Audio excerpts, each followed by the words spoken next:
ବାଲେଶ୍ୱର ଜିଲ୍ଲାର ନୂତନ ଜିଲ୍ଲାପାଳ ଭାବେ ଭାରତୀୟ ପ୍ରଶାସନିକ ସେବା ଅଧିକାରୀ ଶ୍ରୀଯୁକ୍ତ ସୂର୍ଯ୍ୟବଂଶୀ ମୟୂର ବିକାଶ ବାଲେଶ୍ୱର ଜିଲ୍ଲାପାଳଙ୍କ କାର୍ଯ୍ୟାଳୟରେ ଅପରାହ୍ନ 4 ଘଟିକା ସମୟରେ କାର୍ଯ୍ୟରେ ଯୋଗଦାନ କରିଛନ୍ତି।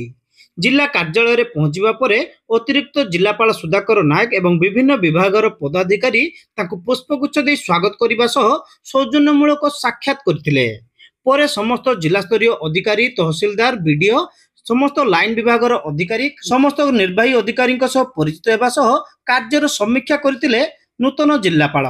प्रशासन समस्त कार्य को लोकाभिमुखी करने से समस्त अधिकारी को निर्देश देते। जिला कार्यालय समस्त विभाग परिदर्शन कर भित्तिभूमि परीक्षा सह मूल्यवान उपदेश देते। साधारण लोकंकर समस्या को अग्राधिकार दिज्व जिलापाल प्रतिक्रिया कहते।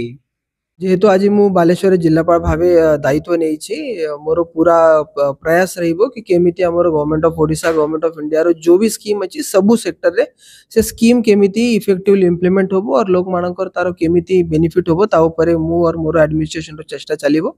तत् संगे संगे हमर जो एजुकेशन अछि, हेल्थ अछि, स्किल डेवलपमेंट अछि, सेटा सबु इंपोर्टेंट जिंस ऊपर एग्रीकल्चर ऊपर हमर पूरा चेष्टा रहिबो कि सबु सेक्टर रे बालेश्वर जिला केमिति आगे जीवो और सबु रिव्यू पाई आमे सबु समय रिव्यू नेबू और से हिसाब रे पब्लिक ग्रीवेंस ऊपर भी गुरुत्व दिया जीवो।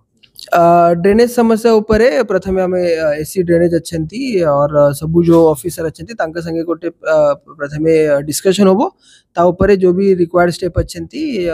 जो सिचुएशन डिमांड से हिसाब रे आमे डिसीजन